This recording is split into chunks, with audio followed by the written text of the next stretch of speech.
Hey, this is Jared and you're watching Backroad Exploration. If you've been watching the channel long, you know that in my last adventure, I was right here in this exact same spot. I wanted to come back for a couple of reasons. One, when I came on that trip, there were several really cool trails that I just didn't have enough time for, even though I already had them mapped out. So I definitely want to go and check them out. It's the perfect time of year to be down in the San Rafael Swell. It's going to be like in the 50s, maybe hit 60 today. So it won't be super hot, but it's also not super cold.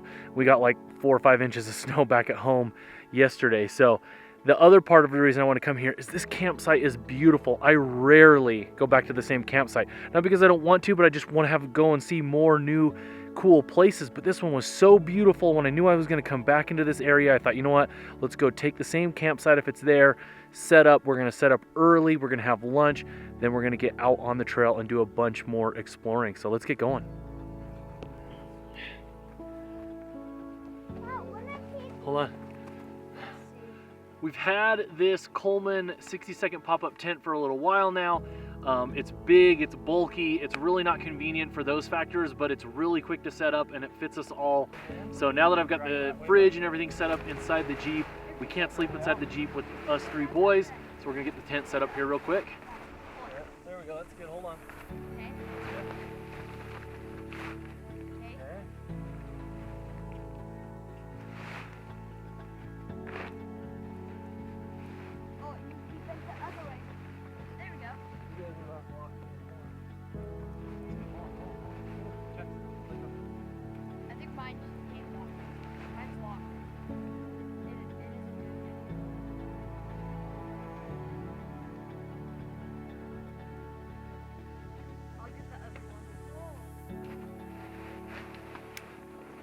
Just this side. I'll get it, hold on.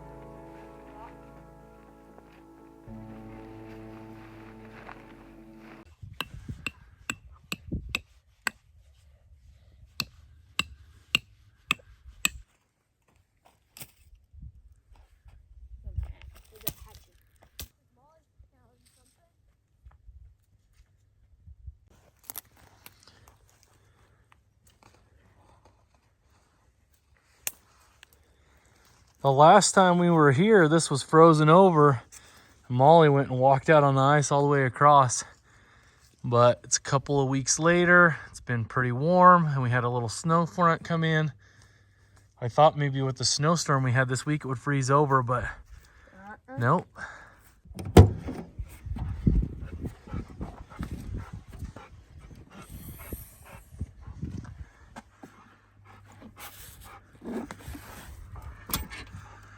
Got our sleeping bags all packed up here. Food, we'll leave the food in the Jeep. And our food bin. Get the sleeping bags out and get those put inside the tent.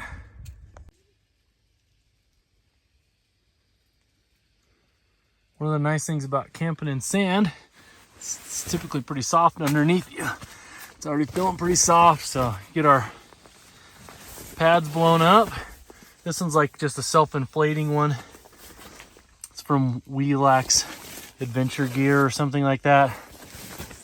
So far it's been pretty decent. It's got decent thickness in just the soft foam part, and then when you let it blow up, I find it to be pretty comfortable. Get the boys blown up here in a minute. Wyatt got this Climate blow up mattress not that long ago. He's used it for over a year now. We really like it. Climate's a Utah company, which is pretty cool. I've slept on it alone by myself. I feel like it needs to be a little bit thicker for someone my size, but I'm way bigger than the average guy, you know, 275 pounds, 6'2", so he's super comfortable in it. These are easy to blow up and nice and compact. You know, this is like the size of like a Nalgene water bottle, so designed for backpacking, works great. You can see width-wise, this Climate one, significantly narrower than mine. That's one of the reasons I like this bigger one. Is it is a little bit wider. I can lay flat on it and my shoulders don't touch the ground anywhere. This to me is really more of a side sleeper for me, which isn't a big deal. That's how I normally sleep, but perfect size for Wyatt. Happy with this gear so far. As you can see, this thing is pretty spacious in here. In the middle, I can kind of stand up. I have to duck a little bit, but not bad. And of course, everyone else in the family can stand up, no problems. Plenty of space for all of us to fit in here. I've got the boys' packing cubes over there for their clothes. And this Cascade Sleeping Pad, this is year 2 of it. It's been good. We have 2 of these. They have a blow-up pillow that goes with them. The pillow is not comfortable. I would not recommend it for that purpose, but it works. Kids don't seem to mind it. I've used it and hate it. I use this. It's funny. This is just a simple, I actually think this is Coleman as well. I can't remember, but it's just a little simple pillow.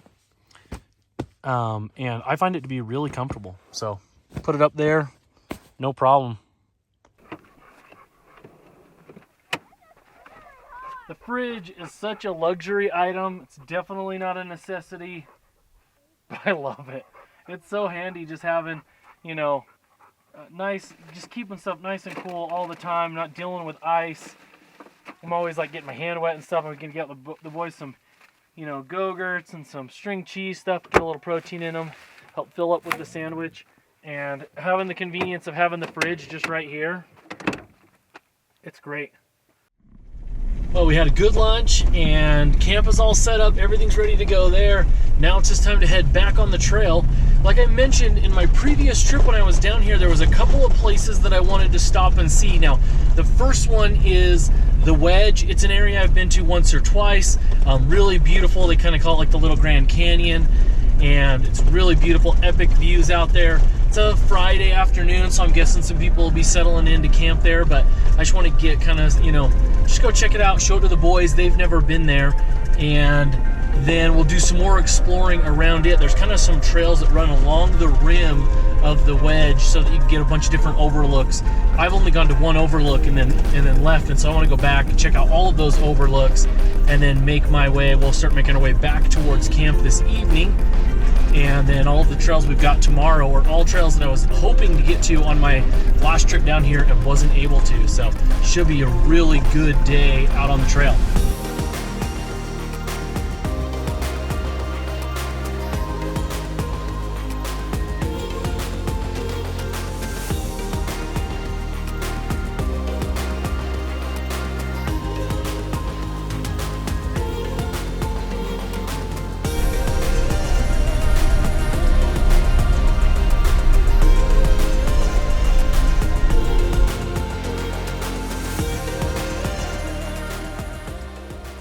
Well, we've made it to the Little Grand Canyon Overlook, and this is so beautiful.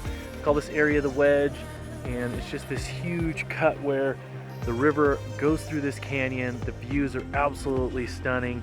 There are a bunch of like organized campsites up here. I believe they're first come, first serve, and they're pretty well marked. They really want people to camp in those designated areas.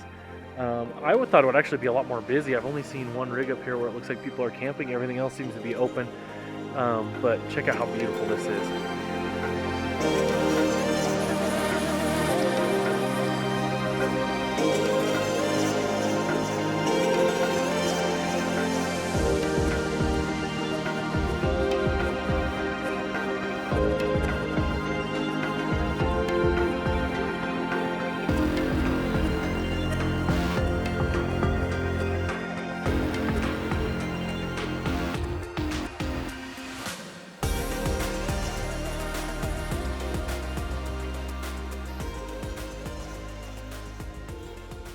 Just driving around the Wedge and just checking out all the different overlooks. A bunch of them are just little dead-end trails, but man, it's worth going and checking out every single one of them. Check out the view from this one.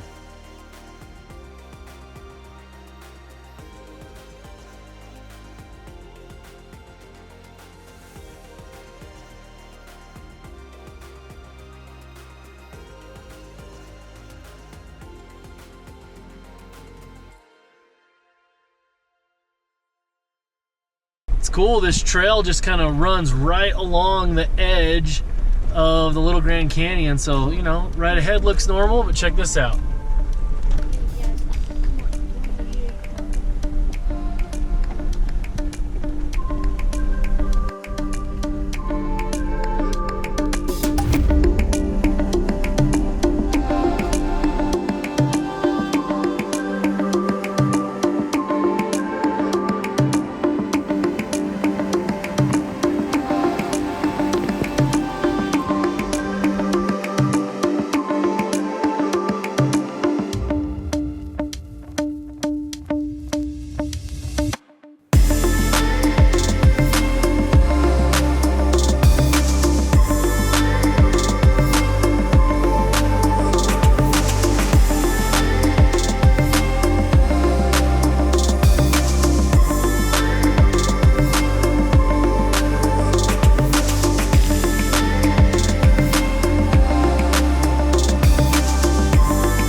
back in time. We're gonna make some dinner and not wait until this weekend because it springs forward. We're getting an extra hour of daylight every single day.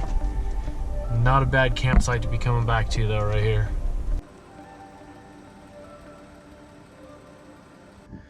Well, I'm working on dinner right now. I've got some sausage cooking. I'm gonna get it nice and warm. Then I'm gonna put in some gnocchi from Trader Joe's. It's super easy. You basically add water and mix it up, put it in the pan, get it all warm. Then I'll put the sausage back in to get everything up to the same temperature. I love it because it's easy. The boys like it, I enjoy it, and it's a nice, easy cleanup, which is perfect for these types of adventures.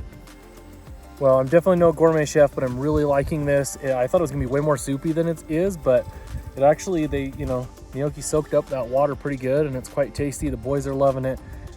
Temperature's dropping like crazy. Nice warm meal to eat though. Sun is just moving its way behind that rock formation. And man, it's crazy. Now that it's even just like half cut off, I'll bet the temperature dropped like 10 degrees. So it's definitely gonna be a lot cooler once it drops behind that. We'll probably get down here into the 40s here pretty quick.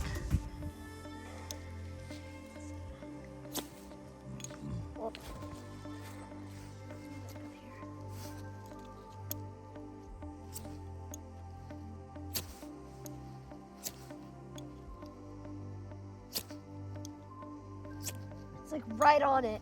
Yeah. You're almost there.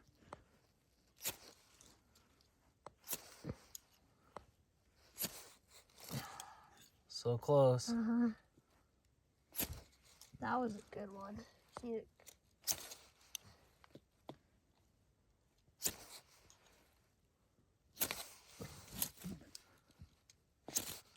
There we go. You got it. Nice. Stay. Yeah, it's gonna start burning. Now what do you gotta do? But stick. Kind of got a teepee around it, right? You don't want to put stuff right on it, but to kind of teepee above it. Like, kind of like that. Yeah, that's pretty good. There you go, so that some of the other stuff can get started. It's burned for a long time, so you can kind of be strategic and build around it. Yeah, it's building. That flame is building. Oh, yeah, that one's too big. Yeah, get the little guys. Get those little things started. Okay, there you go. Yeah, those bark shavings are really good. They burn fast. There you go. I put that right on top. There you go. There we go. Now it's going. Okay, picking up. It should start going now. I'm trying.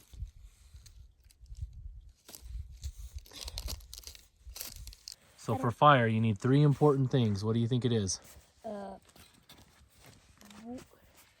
Wood. Okay, so you need some wood's fuel, right? So you need some type of fuel. So that could be wood, that could be, man, back in the day, the pioneers, they would take cow pies, they'd take, they'd take cow poop that was hardened and they'd throw it in the fire. But yeah, but you need fuel, okay? You need some type of heat source, so you need some type of a spark. So we used a ferro rod, but you could use a match or a lighter, or you could use a torch, something like that, right? And then you need oxygen, right? So that's one of the things that we were trying to do. You got to get air in there. So that's why when you put it on there, you kind of want it to stack up a little bit, not right on the flame, but kind of stack the logs. A lot of times, remember, you've seen me I'll do almost like a pyramid. Yeah. And you pyramid, you put those little things down inside, you get the fire going, then the flames get it hot, and then the flames start to heat up the stuff, and it starts to burn really good. So I'm pretty impressed with the ferro rod. This is why it's second or third time doing it. He was able to get that fire going. We've got a nice little fire moving. We got to go do some gathering of some wood because I only brought a few pieces, and a couple of the bigger ones I want to try tomorrow in the morning. Because one of the things I want to test, they've said that these things should be able to start wood if it's decently wet. This wood's going to be pretty wet. And then I'm actually going to go take a couple of those fire plugs and I'm going to put them in water and let them get super, super wet. So before, when I tested this, I just dropped them in a stream and then took them out for a minute. I'm actually going to put them in some water and leave it overnight. Try it out, see how it works.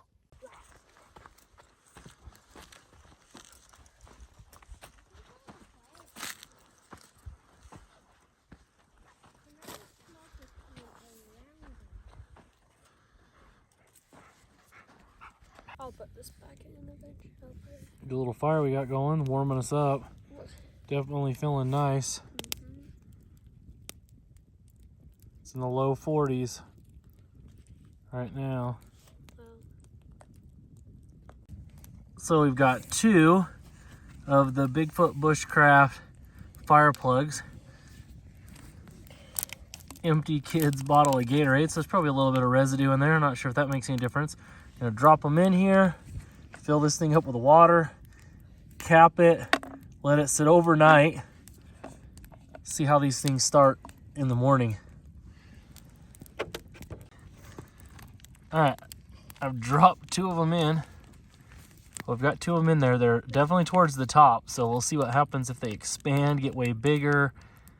They said they're waterproof or water resistant, or I don't know. They said get them wet and then try it, so we'll see.